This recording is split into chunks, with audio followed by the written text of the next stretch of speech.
Sobre a questão do convite, eu já falei isso publicamente diversas vezes. Eu fui convidado, tá? Um pouco antes do segundo turno. Convidado não, fui sondado pelo ministro Paulo Guedes, tá? Falei isso publicamente.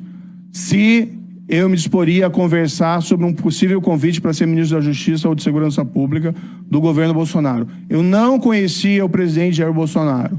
Existe um encontro entre nós, casual, que ocorreu no aeroporto, salvo engano, no ano 2016, também não tenho essa memória, mas na época foi amplamente noticiado, em que eu encontrei ele rapidamente e o cumprimentei.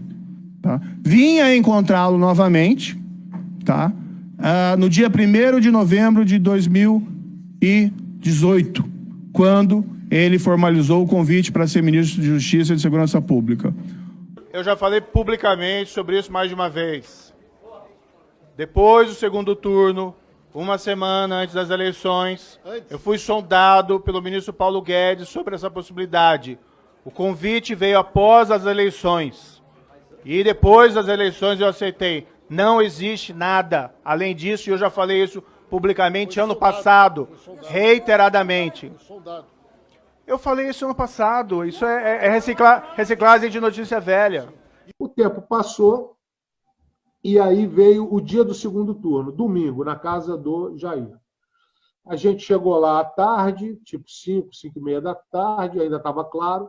O Paulo Guedes estava na sala, me puxa, me chama e fala assim: Bebiano, eu quero conversar com você um negócio aqui importante. E foi a primeira vez que o Paulo Guedes mencionou que estava conversando com o Sérgio Moro. Ele me contou que já tinha tido 5 ou 6 conversas com o Sérgio Moro e que o Sérgio Moro estaria disposto a abandonar a magistratura e aceitar esse desafio como ministro da Justiça. Então, veja, em nenhum país sério do mundo um juiz condena um político e no dia seguinte vai ser ministro do político que foi beneficiado pela ausência do outro político que ele condenou do processo eleitoral. Isto é uma vergonha que só numa república de 5ª categoria, que o Brasil nunca foi, se justifica ou se explica. Isso é insanável. Então veja a tragédia que é um juiz não se comportar. Aí o camarada recebeu uma promessa de um cargo no Supremo Tribunal Federal antes da eleição. Meu irmão, o suborno está definido e o peculato estão definidos no código. Qual é a diferença entre um cargo de ministro do Supremo e um saco de dinheiro, como recompensa por uma conduta ilícita? É uma pergunta simples. Então, Ciro Gomes, você aceita um cargo de ministro do Tribunal de Contas do Rio Grande do Sul, vitalício, e não sei o que e tal, para dar uma opinião aí contra o governador do estado e tal? Imagina se eu aceito, o que eu sou? Um corrupto.